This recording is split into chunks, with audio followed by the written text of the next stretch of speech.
50-1 লাখ হলে হয়ে যায়। 50। আমার কাছে আছে কালো আঙ্কুর, সাদা আঙ্কুর, তারপর আছে আপেল, কমলা, মালটা, আনার, তারপর আছে আমরা খেজুর আছে 2-3 আইটেম, তারপর চায়না কমলা আছে, চায়না কমলা 2 আইটেম আছে, সাদা আপেল আছে, নাশপাতি আছে, এগুলো আছে। এই ব্যবসাটা করে আজকে 30 বছর থেকে। এই ব্যবসাটা রিস্ক হলো যে মাল পচা যায়, মাল বেশি দাম বেশি, যে বেচা পাতা করা যায় না, মানে এখন লস, এখন হলো লস।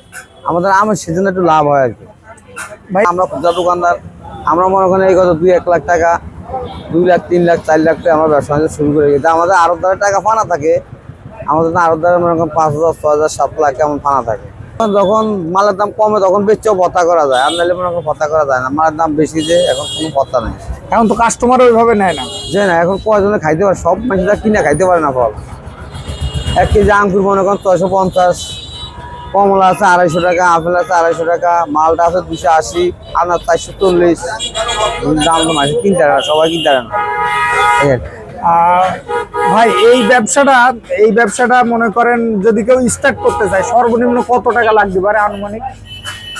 কেউ মনে করেন 20 লাখ 30 লাখ 40 লাখ 50 লাখ লাগে শুরু করে। একদম ছোট পর্যায়ে, একদম ছোট পর্যায়ে মনে করেন নিম্নে 10-20 লাখ, 20 নিম্নে 10-20 লাখ, যে 20 লাখের কম হয় না। এটা কি আড়তদারি সহ নাকি? আড়তদারি মানে যদি রাস্তায় থেকে শুরু করে, মানে একদম শুধু রাস্তায় ছোট রাস্তা তো মনে করেন আড়তদার তো নিয়ে বেচে কিনা টাকা দেয়। ওইটা কত টাকা লাগবে?